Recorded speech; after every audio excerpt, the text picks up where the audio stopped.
अभी मेरी 12वीं कक्षा वाले बच्चों आ जाओ। अभी आप एक सिचुएशन इमेजिन करो कि कोई शादी का फंक्शन होना है, ठीक है। उस शादी के फंक्शन में क्या हुआ कि जिसको हमने खाना बनाने के लिए बुलाया था वो आया ही नहीं, या जो वेन्यू हमने डिसाइड किया था उस वेन्यू पे ऑलरेडी किसी और की शादी हो रही थी। तो क्या होगा? सब कुछ खराब हो गया। इसी को सही से करना कहते हैं मैनेजमेंट। इसी पूरे काम को सही से करने को कहते हैं हम मैनेजमेंट। वही काम अगर स्पोर्ट्स से रिलेटेड हो, कोई फुटबॉल टूर्नामेंट हो, कोई क्रिकेट टूर्नामेंट हो, तो उसको हम कह देंगे स्पोर्ट्स मैनेजमेंट। तो ये क्या होता है उसको हम जानते हैं आसान तरीके से। तो इसके 5 स्टेप होते हैं, चाहे आप मैनेजमेंट समझ के देख लो, चाहे आप स्पोर्ट्स मैनेजमेंट समझ के देख लो। ठीक है, मैं इसको शादी के एग्जांपल से समझाऊंगा। तो सबसे पहला काम होता है प्लानिंग, कि हमने करना क्या है, ठीक है, कहां करना है, कैसे करना है, कब क्या करना है। उसके बाद आता है ऑर्गेनाइजिंग, कि जो हमने इवेंट प्लान किया, जो उसमें काम होंगे वो क्या क्या काम होंगे। उसके बाद आता है स्टाफिंग, कि उन कामों को करेगा कौन। उसके बाद आता है डायरेक्टिंग, कैसे करेगा। कंट्रोलिंग, काम सही से हो रहा है नहीं हो रहा है, इसकी टेक केयर कैसे होगी, है ना। इसके लिए मैं मान लेता हूं अभी के लिए प्लानिंग। ठीक है, सबसे पहले हम जानते हैं प्लानिंग क्या होती है। तो प्लानिंग होती है फ्यूचर कोर्स ऑफ एक्शन, कि फ्यूचर में होने क्या वाला है। इसमें हम देखते हैं कि हमारे एम्स क्या है, गोल्स क्या है और ऑब्जेक्टिव्स क्या है। इसको हम पूरी तरीके से जस्टिफाइड रखते हैं। फॉर एग्जाम्पल, अगर मैं लूं एक शादी का एग्जाम्पल, शादी मैंने आपको बताया, शादी में क्या होगा कि वेन्यू क्या होगा और मेन्यू क्या होगा। ये हमारी प्लानिंग हो गई, ठीक है। और अगर मैं स्पोर्ट्स का एग्जांपल लूं, तो मान लो स्पोर्ट्स मैनेजमेंट में, स्पोर्ट्स में आप देखो कौन सा गेम होगा, कितनी तारीख को, एज ग्रुप क्या होगा, ये सब प्लानिंग का पार्ट है, ठीक है। अब आ जाते हैं हम इसके बाद ऑर्गेनाइजिंग पे। ऑर्गेनाइजिंग होती है basically execution of the plan, ठीक है। इसमें क्या होता है, हम गोल्स को अचीव करने के लिए डिटरमाइन करते हैं हमारे पास कौन कौन सी जॉब्स और रिस्पॉन्सिबिलिटीज है ना, और ऑब्जेक्टिव्स हैं, ठीक है।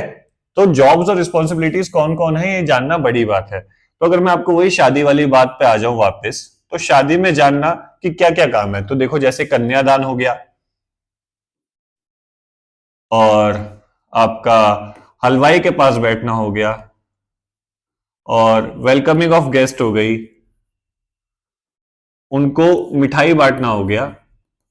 ये सब काम है शादी के, है ना। वैसे ही जब फुटबॉल का अगर मैं टूर्नामेंट कराऊं, तो अंपायरिंग, सॉरी रेफरी, रेफरशिप करना है ना, रेफरी। उसके अलावा एंकरिंग करना, उसके अलावा फोटोज क्लिक करना, ये सब काम है उस टूर्नामेंट का। तो ये मैं दोनों एग्जांपल आपको लेके चल रहा हूं, है ना। तो ये अलग अलग काम होते हैं जो कि ऑर्गेनाइजिंग का पार्ट है, डिटरमाइन करना कि कौन सी जॉब्स एंड रिस्पॉन्सिबिलिटीज है हमारे पास इवेंट में, ठीक है। स्टाफिंग का क्या मतलब होता है, जब आपने वो जान ली है कि कौन कौन सी रिस्पॉन्सिबिलिटीज हैं, तो उसके लिए स्टाफ को एलोकेट करना। सही कार्य के लिए एक लाइन हमेशा याद रखना, सही कार्य के लिए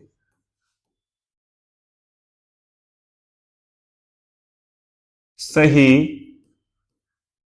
व्यक्ति को चुनना।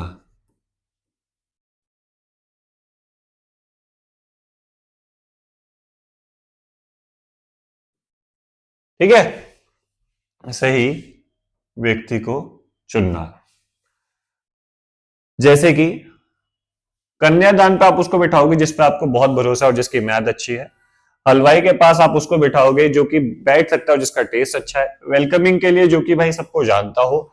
मिठाई वापस देने के लिए किसी जिम्मेदार व्यक्ति को दोगे जो कि थोड़ा सा फ्री हो और ये काम को संभाल ले, है ना। तो फोटोज क्लिक करने के लिए जिसको कैमरा अच्छे से हैंडल करना आता हो, रेफरी जिसको गेम्स की नॉलेज हो, एंकरिंग जिसको बोलना अच्छे से आता हो। ये होता है स्टाफिंग, ठीक है। फिर आ जाओ डायरेक्टिंग।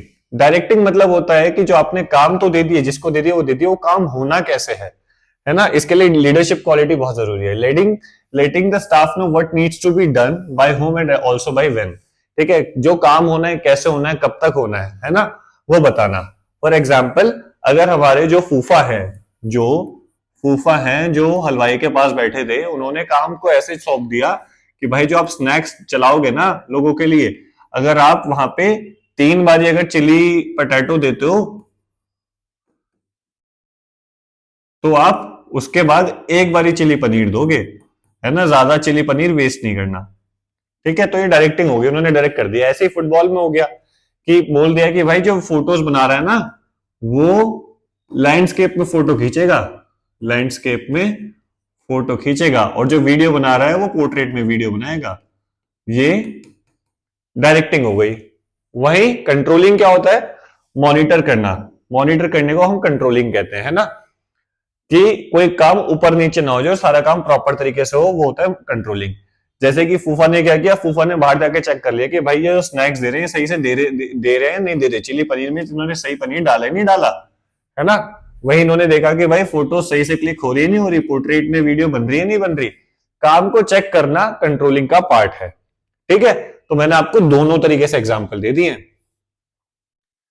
इसके एग्जाम्पल के लिए वापस से देखो, शादी भी मैंने यहां पे लगा रखी है कि प्लानिंग क्या होती है, कब शादी करनी है, कहां और किससे। ऑर्गेनाइजिंग क्या होती है, शादी के दिन होने वाले काम और उनका डिटेलिंग, जैसे वेलकमिंग गेस्ट, हलवाई के पास बैठना, कन्यादान, सेम बातें यहां पे भी लिखी है।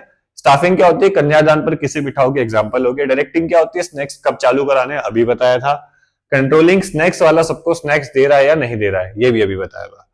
ठीक है, तो ये होता है आपका स्पोर्ट्स मैनेजमेंट या फिर मैनेजमेंट। अब आप चाहे इसको शादी से याद रखो चाहे स्पोर्ट्स से याद रखो, वो आपकी मर्जी है। अभी की वीडियो में इतना ही।